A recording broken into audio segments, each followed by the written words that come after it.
Bubble मेले में अच्छे लगते हैं लेकिन स्टॉक मार्केट में बिल्कुल नहीं। पर क्या करें जब लोग मजबूर हो। पिछले हफ्ते एनएसडीएल का आईपीओ आया।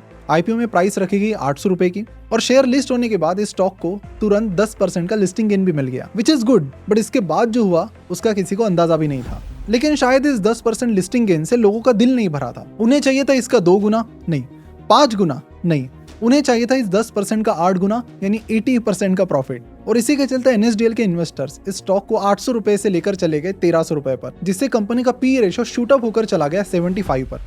अब इसी के साथ साथ लोगों के दिमाग में एक सवाल आने लगा है कि क्या ये ग्रोथ सही में जस्टिफाइड है looking at the fundamentals of the company, या फिर कंपनी एक डेंजरस टेरिटरी में जा चुकी है जहां पर वैल्यूएशन का कंपनी ग्रोथ से कोई लेना देना नहीं है। बात करेंगे इस वीडियो में डिटेल में। और हाँ, अभी रिसेंटली हमने जब एनएसडीएल का आईपीओ वीडियो बनाया था तब टाइम की कमी की वजह से कुछ पॉइंट्स डिटेल में एक्सप्लेन नहीं कर पाए थे, जो आज हम बहुत ही डिटेल में और डेटा के साथ आपको एक्सप्लेन करेंगे। और एनएसडीएल के फंडामेंटल्स के साथ साथ वैल्यूएशन स्टडी भी डिटेल में करेंगे। So let's get started. नमस्कार, मैं प्रसाद आपका आज की इस वीडियो में स्वागत करता हूँ। एनएसडीएल जैसे कि हमें पता है कि एक डिपॉजिटरी कंपनी है, समवॉट लाइक बैंक्स, बट इनके पास कैश के बजाय शेयर्स डिपॉजिट होते हैं। देखिए, मार्केट में 2 डिपॉजिटरीज है। पहली है सीडीएसएल जो ऑलरेडी लिस्टेड है और सेकंड है एनएसडीएल जिसका भी आईपीओ आया है। अब कई सारे लोग क्या गलती करते हैं कि इन दोनों को सामने सामने रख के कंपैरिजन करते हैं। उन्हें लगता है कि ये दोनों के सीधे सीधे कंपटीटर है, लेकिन अगर आप भी ऐसा सोच रहे हैं तो आप गलत सोच रहे हो। कैसे, आगे बताता हूँ।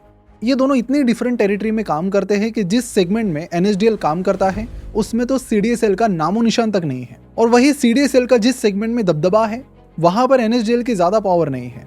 कैसे, तो सुनिए। देखिए, जो सीडीएसएल है ना, ये आप और मेरे जैसे रिटेल इन्वेस्टर्स को केटर करते हैं। यानी कि जब हम शेयर्स बाय करते हैं तो यहाँ पर वो स्टोर किए जाते हैं और ये हमसे कब चार्ज करते हैं, जब हम शेयर सेल करते हैं। इसके अलावा भी सीडीएसएल कई सारी अलग अलग जगह से पैसा बनाता है, जैसे आप स्क्रीन पर देख सकते हो, जैसे कि एनुअल इश्योर चार्जेस जो ये ब्रोकर से लेते हैं, आईपीओ और कॉर्पोरेट एक्शन के चार्जेस, और बाकी भी इनकी कई सारी मल्टीपल इनकम स्ट्रीम्स है। और सीडीएसएल का ये जो सेगमेंट है जहाँ पर वो रिटेल डिपॉजिटरी सर्विसेज ऑफर करते हैं, यहाँ पर ये किंग है। और इनका क्या दबदबा है ये ग्राफ देख के आप पता कर ही सकते हो। अगर आपको ये ग्राफ देख के भी समझ में नहीं आया तो एक और डेटा फैक्ट आपको बताता हूँ, उससे समझ में आ जाएगा। इंडिया में फिलहाल 20 करोड़ डीमैट अकाउंट्स है, उसमें से 15.86 करोड़ यानी कि लगभग 16 करोड़ सिर्फ सीडीएसएल के पास है। यानी कि इनका मार्केट शेयर बन जाता है 79% का।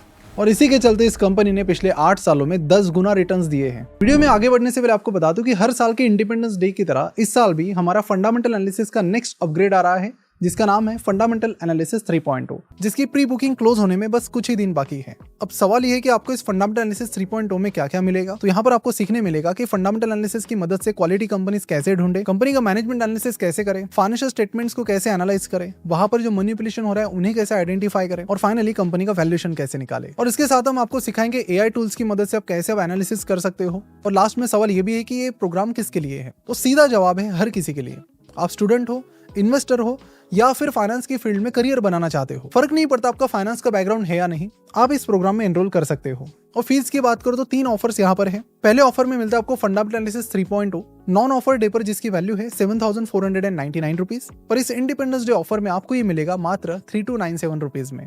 यहाँ पर हमारा 2-in-1 कॉम्बो आपको मिलता है, जिसमें आपको हमारे 2 प्रोग्राम्स मिलते हैं, फंडामेंटल एनालिसिस 3.0 और foundation course on stock market, जिसके एक्चुअल प्राइस है 12,999, पर यहाँ पर ऑफर में आपको ये मिल रहा है मात्र 5,997 रुपीज में। और उसके बाद हमारा 4-in-1 कॉम्बो। इस कॉम्बो में आपको मिलते हैं ये सारे 4 प्रोग्राम्स, जिनकी एक्चुअल प्राइस है 12,999 रुपीज, और ऑफर में आपको मिल रहा है ये मात्र 9,993 रुपीज में। तो बिल्कुल देर मत कीजिए, अभी डिस्क्रिप्शन और कमेंट बॉक्स में दी गई लिंक पर क्लिक करके आप प्री बुकिंग तुरंत कर लीजिए और इस ऑफर का फायदा उठाइए। और अगर आप इस ऑफर में एनरोल करते हैं तो फ्यूचर में आने वाले जो अपडेट्स है 4.0, 5.0, उन सबका एक्सेस आपको फ्री में फ्यूचर में मिल जाएगा। So don't miss out on this golden opportunity. चलिए वीडियो की तरफ बढ़ते हैं। अब बात करते हैं एनएसडीएल की।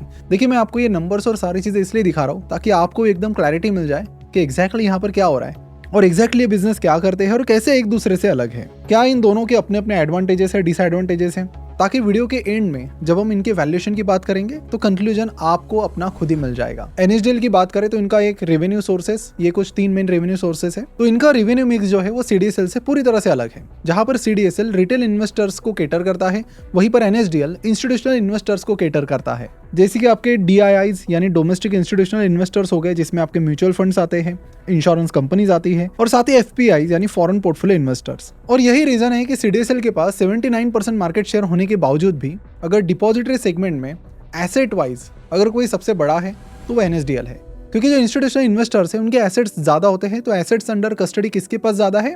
एनएसडीएल के पास। तो आप स्क्रीन पर जैसे देख सकते हो कि एनएसडीएल का जो एसेट अंडर कस्टडी है वो है 511 लाख करोड़, और वहीं पर सीडीएसएल का देखा जाए तो कंपैरेटिवली काफी कम है, वो है 79 लाख करोड़। लेकिन इसके बावजूद भी एक चीज फिर आपके दिमाग में आ रही होगी कि अगर एसेट अंडर कस्टडी एनएसडीएल के पास है तो एनएसडीएल का मार्केट कैप सीडीएसएल से कम क्यों?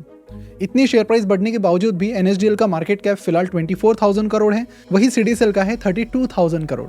और इसी के साथ एक और डेटा पॉइंट अगर आप देखें स्क्रीन पर, वो है होल्डिंग पर डीमैट अकाउंट, यानी कि एक डीमैट अकाउंट में ऑन एन एवरेज कितने रुपए रखे गए हैं। तो एनएसडीएल के पास जो इंस्टीट्यूशनल इन्वेस्टर्स है उनके एक डीमैट अकाउंट में on an average 1.2 crore rupees है, वहीं पर सीडीएसएल के पास जो डीमैट अकाउंट्स है उनके पास ऑन एन एवरेज एक अकाउंट में 4.6 लाख रुपीस है।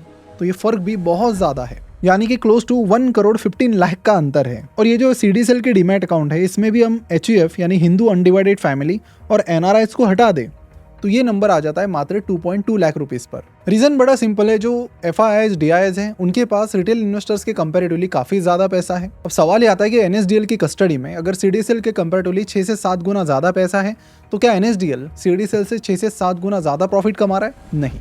यहाँ पर बिजनेस मॉडल वाइज सीडीएसएल के पास एक एडवांटेज है, बड़ा ही इंटरेस्टिंग एडवांटेज है। आप ये रेवेन्यू ब्रेकअप देख लीजिए एनएसडीएल का, और इसके बाद आप सीडीएसएल का ये रेवेन्यू ब्रेकअप देख लीजिए। आप देख सकते हो कि एनएसडीएल का जो मेन रेवेन्यू सोर्स है वो ट्रांजैक्शन फीस और कस्टडी फीस है। ट्रांजैक्शन फी हमें पता है, what are the custody fees? तो एनएसडीएल इंस्टीट्यूशनल इन्वेस्टर से पैसा चार्ज करता है शेयर स्टोर करने के बदले में, और यहाँ से उन्होंने पिछले साल 235 करोड़ रुपीस कमाए थे। वही अगर सीडीएसएल के रेवेन्यू सोर्सेज देखें तो वो काफी डाइवर्सिफाइड है। ये annual ensure charges, transaction charges, IPO, e voting, फलाना ढमकाना, बहुत सारी जगह से पैसा कमाते हैं। इसी के चलते इनका जो प्रॉफिट था वो पिछले साल 526 करोड़ का था, जो कि एनएसडीएल के 343 करोड़ के प्रॉफिट से 53% ज्यादा था। तो मेन चीज अगर देखा जाए तो सीडीएसएल के रेवेन्यू सोर्सेज बहुत ज्यादा है, वहीं पर एनएसडीएल में जो पैसा है वो एक दो जगह से ही आ रहा है। देखिए जो कस्टडी फीस है जो सीडीएसएल एनएसडीएल दोनों चार्ज करते हैं, उसमें अच्छी बात यह है कि ये फीस वो सीधा कंपनीज को चार्ज करते हैं जो शेयर्स इशू करती है, यानी टीसीएस, इन्फोसिस, रिलायंस इंडस्ट्रीज वगैरह वगैरह। और ये जो फीस है ये रिकरिंग है, ये हर साल उन्हें कंपनी से मिलती रहती है, तो उस हिसाब से ये एक रिकरिंग बिजनेस है। अच्छा, तो कंक्लूजन ये है कि ज्यादा एसेट अंडर कस्टडी होना अच्छी बात है, लेकिन सिर्फ उससे ही काम नहीं चलेगा, आपको कई सारे रेवेन्यू सोर्सेस उसी चीज से बनाने पड़ेंगे अपने डिपॉजिटरी बिजनेस से। अब इसके बाद जो मेन सवाल आता है वो ये है कि जो कई सारे बड़े बड़े इन्वेस्टर्स हैं वो एनएसडीएल के पास से क्यों जा रहे हैं, सीडीएसएल के पास क्यों नहीं? ये भी तो सवाल आना चाहिए। अब इस चीज का एक मेन रीजन है, पहले आपको कुछ डेटा बताता हूँ कि 99.99% फॉरेन इंस्टीट्यूशनल इन्वेस्टर्स यानी एफआईआईज एनएसडीएल के साथ हैं, बस एनएसडीएल के। और ये वही प्लेयर है जो बहुत तेजी से अगर मार्केट में शेयर्स बेचना शुरू करते हैं तो मार्केट भी गिर जाता है। तो हमने सोचा कि पता करना तो जरूरी है कि एफआईआई एनएसडीएल के पास ही क्यों है। अब इसके लिए हमने एनएसडीएल के एनुअल रिपोर्ट देखे, उनके आईपीओ पेपर्स देखे, कहीं पर भी जवाब नहीं था। पर इसका जवाब हमें एक अनएक्सपेक्टेड जगह से मिला, वो था लास्ट क्वार्टर का सीडीएसएल का कॉन कॉल यानी कॉन्फ्रेंस कॉल। एक एनालिस्ट ने वहां पर मैनेजमेंट से पूछा कि बिग प्लेयर्स एनएसडीएल के पास क्यों जा रहे हैं और सीडीएसएल के पास क्यों नहीं। तो इसका जवाब मैनेजमेंट ने बड़े अच्छे तरीके से दिया कि हिस्टोरिकली सिर्फ एनएसडीएल को अलाउ किया गया है टू इश्यू आईएसआईएन नंबर। अब ये आईएसआईएन नंबर क्या होता है? तो आईएसआईएन नंबर और इंटरनेशनल सिक्योरिटीज आइडेंटिफिकेशन नंबर, ये 12 डिजिट का यूनिक अल्फान्यूमेरिक कोड होता है जो हर सिक्योरिटी के लिए अलग अलग होता है, यानी स्टॉक्स के लिए अलग, बॉन्ड्स के लिए अलग। तो ग्लोबल इन्वेस्टिंग और ट्रेडिंग में ये एक बहुत ही क्रूशियल टूल है, और ये आईएसआईएन नंबर हर एक सिक्योरिटी का एक यूनिक आईडी है, जैसे कि इंसानों का आधार कार्ड है इंडिया में। तो जब फॉरेन इंस्टीट्यूशनल इन्वेस्टर्स ने पहले इन्वेस्ट करना शुरू किया मिड 1990s में इंडिया में, तो एनएसडीएल एक ऐसी इकलौती डिपॉजिटरी थी जो आईएसआईएन इश्योरिंग अथॉरिटी थी और ऑपरेशनल इंफ्रास्ट्रक्चर भी उन्हीं के पास था। तो एफआईआईएस को सबसे पहली स्टेप ये करनी पड़ती थी कि एनएसडीएल के पास अपना डीमैट अकाउंट खोलना पड़ता था, बिकॉज सीडीएसएल जो थोड़ा बाद में शुरू हुआ 1996 में, उसके पास ये अथॉरिटी नहीं थी आईएसआईएन इशू करने की। और फिर एफआईआईएस के लिए क्लियर था कि अगर हमें इंडियन मार्केट में आना है तो एनएसडीएल के पास ही डीमैट अकाउंट खोलना है, और उसी हिसाब से उन्होंने अपनी सारी सिस्टम्स एनएसडीएल के अकॉर्डिंग इंटीग्रेट की। अब हालांकि सीडीएसएल को अभी अथॉरिटी मिल गई है, लेकिन ऑलरेडी जो कंपनीज हैं वो ऑलरेडी उनका सिस्टम बैठ चुका है, सारी चीज़ें सही है, तो वो स्विच करने का नहीं देख रहे, क्योंकि अंदर कुछ ज़्यादा नहीं है दोनों में, और ऑलरेडी सिस्टम बैठा है तो क्यों बाहर जाए। और इसीलिए इंडिया के ऑलमोस्ट सारे एफआईआईएस और एफपीआई अकाउंट एनएसडीएल के पास है। अब बात करते हैं कंपनी के वैल्यूएशन की, और कंपनी का valuation at any level can be justified with this one important thing, वो है कंपनी की बिजनेस ग्रोथ और कंपनी की प्रॉफिट ग्रोथ। पी रेशो अगर 100 का भी है तो दिक्कत नहीं है, अगर कंपनी की ग्रोथ 70-80% की हो। पर अगर कंपनी 15-20% से ग्रो करे और कंपनी का पी रेशो 75 का हो, तब अब इसका जवाब आप ही कमेंट में दीजिए। अब यहाँ पर एनएसडीएल की ग्रोथ की बात करें तो जून 2024 में उनका एसेट अंडर कस्टडी था 100 लाख करोड़ का, जो कि 30 जून 2025 तक पहुंच चुका है 510 लाख करोड़ पर। यानी कि जो CAGR ग्रोथ है एसेट अंडर कस्टडी में वो है 16% की। इसका जो एक सबसे बड़ा कारण है वो ये है कि म्यूचुअल फंड इंडस्ट्री का एसेट अंडर मैनेजमेंट पिछले कुछ सालों में बहुत बड़ा है और फिलहाल ऑल टाइम हाइपर चल रहा है 72 लाख करोड़ पर। और जो भी ये म्यूचुअल फंड कंपनीज है लगभग इनके सारे के सारे डीमैट अकाउंट्स कहीं पर है तो वो है NSDL के पास। तो इस चीज का भी NSDL को फायदा मिला है। पर क्या ये ग्रोथ कंपनी के प्रॉफिट में दिखाई दी है? इसलिए हमने कंपनी का प्रॉफिट देखा पिछले 7-8 सालों का। 2018 से लेकर 2025 जिसमें कोविड पीरियड भी आ गया, इस दौरान NSDL का जो नेट प्रॉफिट है वो कंपाउंडेड सालाना 20% से बढ़ा है और CDSL का इसी दौरान 29% से बढ़ा है। तो सवाल ये आता है कि जो इंस्टीट्यूशनल इन्वेस्टर्स है जिसमें फिर FIIs हो, FPIs हो या फिर डोमेस्टिक इंस्टीट्यूशनल इन्वेस्टर्स हो म्यूचुअल फंड वगैरह जैसे, क्या इसी तरह की इनकी ग्रोथ जारी रहेगी? ये एक बड़ा सवाल है क्योंकि इसी ग्रोथ पर NSDL की ग्रोथ भी काफी हद तक निर्भर है। और जैसे कि हमने बात की कि NSDL अपने पेमेंट बैंक बिजनेस से भी अच्छा खासा बिजनेस वहां पर कर रही है, तो वहां पर वो किस तरह की परफॉर्मेंस देते हैं इस चीज को भी आपको ट्रैक रखना पड़ेगा। तो इन सारी चीजों को देखते हुए प्रॉफिट के 75 टाइम्स कंपनी का मार्केट कैप होना यानी 75 का कंपनी का P होना, क्या आपको लगता है जस्टिफाइड है by taking into the account the current growth and the future growth of the company? नीचे कमेंट करके जरूर बताइए। मिलते हैं अगले वीडियो में और जाते जाते हमारे फंडामेंटल एनालिसिस 3.0 को जरूर चेकआउट कीजिए। ये ऑफर आपको दोबारा नहीं मिलेगी, ये प्राइस आपको दोबारा नहीं मिलेगी। मिलते हैं अगले वीडियो में। Thank you so much.